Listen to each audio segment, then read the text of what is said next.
Good afternoon, Hammers. It's Holly. We're out of the car park, so you've got a bit of different scenery today. Hope you enjoy it. It's great.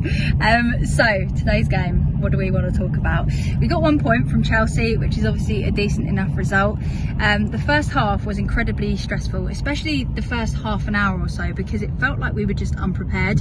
They were just ready, waiting on our last man to attack, and we were not so ready, watching them get through one-on-one with Fabianski quite a few times, which was obviously rather frightening. But Fabianski made some great saves and we managed to stop it ruining the game, the actual beginning that we had. The second half was a lot better. We managed to press. They absolutely hated the high press as well, which is what we need to do against these big teams, because every time we face them we seem to sit back, and when you've got a team like Chelsea where they've spent 600 million or whatever it is on players, at some point they will break through, so you can't just sit back, you've got to attack them. So when we did that, especially in the second half, it was a lot better.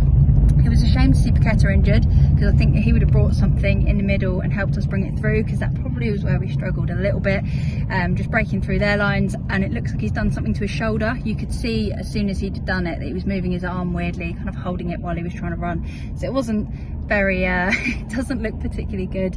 I know he's done stuff to his collarbone before, so hopefully that's not a recurring injury. We also obviously had Agard looking like he overstretched towards the end, which left us with Johnson, Kehrer and Ogbonna at the back, which was a little bit frightening, but we kept them at bay, so that's all that matters.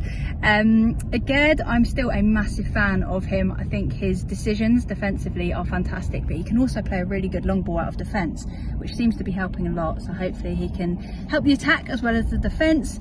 And finally we got a goal from Soufal's cross, which we've been missing massively. Emerson scored, great goal, and really important obviously today.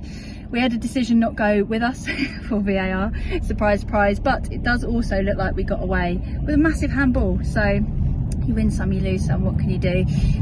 What else happened today? What else has happened today? After the game, Moyes said that Rice was playing with a virus, which it wasn't his best game today, but can't win them all. But it did feel like we're continuing to build on that momentum and the team are gelling together, and hopefully this is all bringing confidence to the players so that we can bring it into the next game against Spurs. Spurs away is going to be a big game, but we know that we can show up against these big teams. All we need to do is keep doing that and then bring it into the next game. Hopefully we can start off a little bit faster, because it does seem to be a recurring thing that the beginning of that game, that first 5-10 minutes, just sets the tone for the first half. The atmosphere was unbelievable after we scored our goal as well, and that was what seemed to rile the team up and get them pressing. So that's what we need to do more of. I still feel like there is hope, and if we can play like that, we should not be anywhere near the relegation zone by the end of the season. Long time to go still, many games. We need a lot of good performances, but I'm feeling positive. Let me know in the comments how you're feeling about today's game. Come on, you Irons.